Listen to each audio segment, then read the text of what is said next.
شادی کرنا یہ انسان کی فطرت ہے. ہر مرد کے اندر عورت کی خواہش پیدائشی ہے.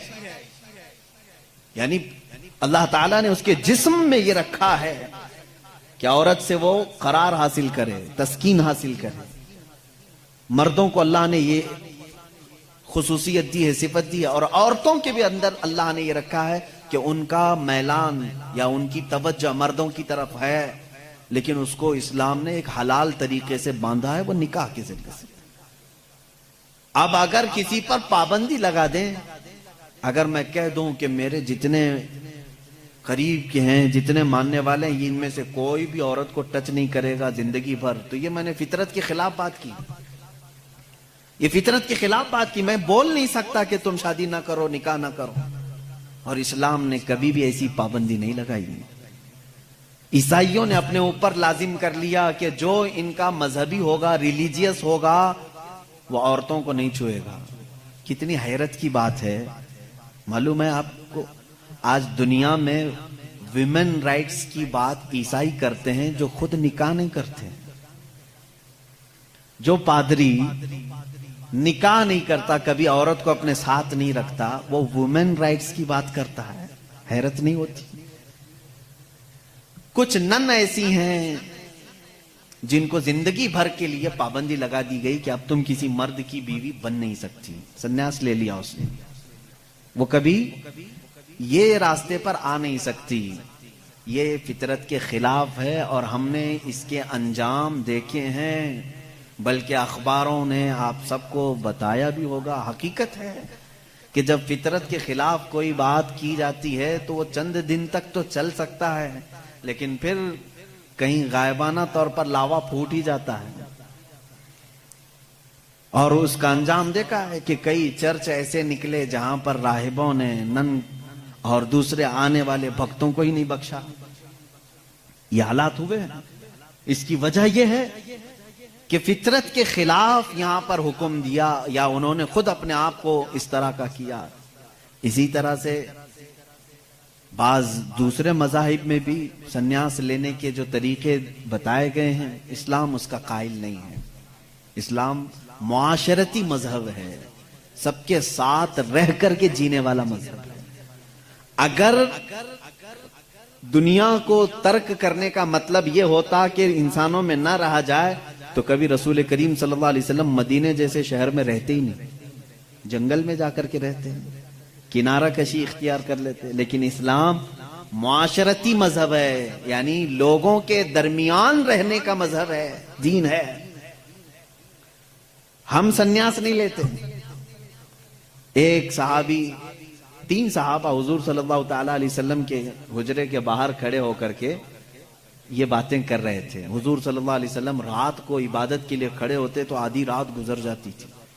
تو تینوں نے دیکھ کر کے کہا یہ تو بخشے ہوئے ہیں، یہ معصوم ہیں، ان سے کوئی خطا نہیں ہوئی، اس کے بعد اتنی عبادتیں ہیں ان کی، ہم جیسوں کو تو کیا کرنا چاہیے، بڑی عبادت کرنی چاہیے. جب رسول اتنی عبادت کر رہے ہیں تو ان تینوں صحابہ میں سے تینوں نے کیا کیا جانتے ہیں؟ ایک نے یہ اس دن وعدہ کر لیا، آج کے بعد سے میں کبھی کسی عورت کے پاس جاؤں گا ہی نہیں، زندگی بھر کے لیے عورت کے قریب نہیں جاؤں گا. دوسرے صحابی نے کہا آج کے بعد سے میں کبھی رات کو سوؤں گا ہی نہیں، پوری رات کھڑا رہوں گا. تیسرے صحابی نے کہا آج کے بعد سے میں کبھی کھاؤں گا ہی نہیں، دن میں بھی اور رات میں بھی روزہ رکھوں گا.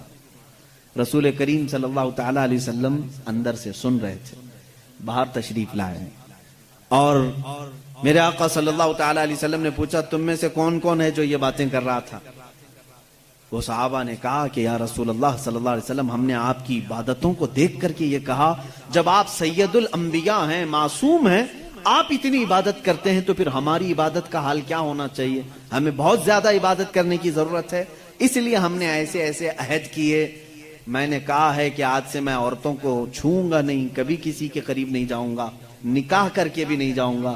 دوسرے نے کہا میں نے یہ کہا ہے کہ رات کو سوؤں گا نہیں. تیسرے نے کہا میں نے یہ کہا ہے کہ آج کے بعد سے کبھی کھاؤں گا نہیں. اللہ کے نبی صلی اللہ علیہ وسلم نے فرمایا اسلام یہ نہیں ہے، اسلام یہ نہیں ہے. میری سنت پر اگر عمل کرنا چاہتے ہو تو میں اللہ کی عبادت کا بھی حق ادا کرتا ہوں اور عورتوں کا بھی حق ادا کرتا ہوں. میں نے اپنی رات کو تقسیم کر رکھا ہے، بیویوں کے لیے بھی حق ہے اور اللہ کی عبادت کا بھی حق ہے. اور دوسرے سے کہا تم نے کہا کہ رات کو کبھی سوؤں گا ہی نہیں، یہ بھی ہمارا طریقہ نہیں ہے، تم فطرت کے خلاف بات کر رہے ہو، بیمار ہو سکتے ہو، روزانہ رات پورے نہیں سو رہے.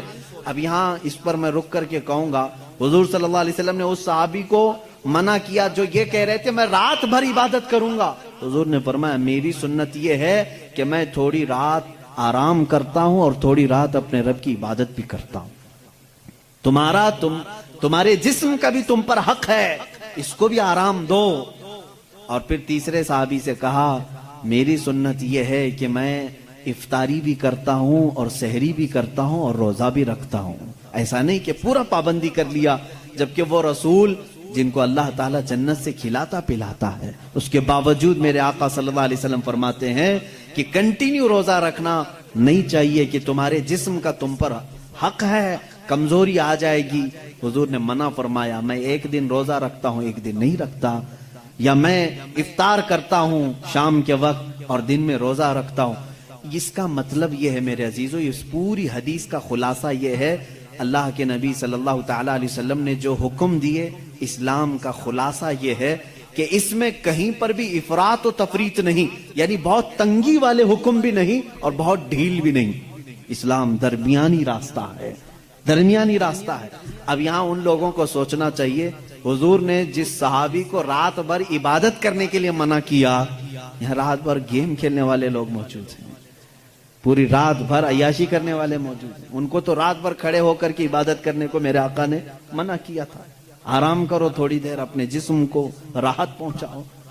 اس طرح سے اسلام کی یہ خصوصیات ہے کہ اسلام انسان کی فطرت کے عین مطابق ہے، اسلام کی فطرت کے مطابق ہے. اسی لیے قرآن کہتا ہے لا یکلف اللہ نفسا الا وسعها.